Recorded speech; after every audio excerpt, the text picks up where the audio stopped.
Hi guys, আসসালামু আলাইকুম। Welcome back to my channel. চলে এসেছি আবার একটা নতুন ঝকঝকে তকতকে ব্লগ নিয়ে তোমাদের কাছে।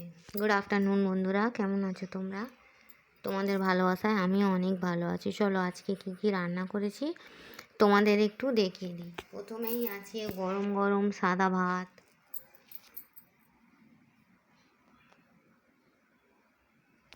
তারপর আছে মুসুরির ডাল, তারপর আছে কলমি শাক ভাজা,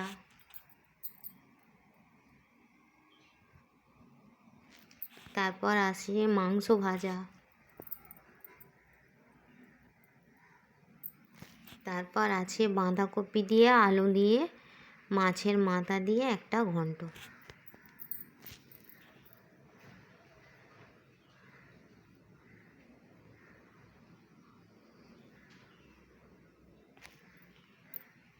আর খাবার পর সিজনের ফল আম।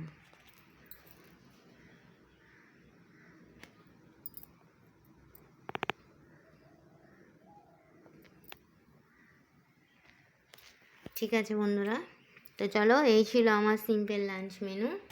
তোমরা কি দিয়ে লাঞ্চ করেছো আমাকে কমেন্ট বক্সে লিখে জানাবে, ঠিক আছে? কলমি শাকটা আমার ভাজাই ভালো লাগে, কিন্তু আলু দিয়ে চচ্চড়ি করলেও ভালো লাগে। তোমাদের কোনটা ভালো লাগে একটু আমাকে কমেন্ট বক্সে জানাবে তো। কলমি শাকের চচ্চড়ি না কলমি শাক ভাজা, পেঁয়াজ রসুন দিয়ে ভাজা, কোনটা আমাকে কমেন্ট বক্সে লিখে জানাবে। আমার ভিডিও ভালো লাগলে লাইক করবে, কমেন্ট করবে, শেয়ার করবে, আর হ্যাঁ, সাবস্ক্রাইব করে আমার পাশেই থাকবে, ঠিক আছে বন্ধুরা? তো চলো, এই ছিল আজকের আমার মেনু। ভাত, ডাল, শাক ভাজা, মাংস ভাজা, মাছের মাথা দিয়ে বাঁধাকপি, আম, আর হলো জল, ঠিক আছে? তো চলো, এই ছিল আমার একটা মিনি ব্লগ। ভালো লাগলে লাইক করবে, ঠিক আছে? সাবস্ক্রাইব করে আমার পাশেই থাকবে। এই বলে ব্লগটা ছাড়ছি। Thanks for watching. আর হ্যাঁ, কে কে খাবে চলে এসো।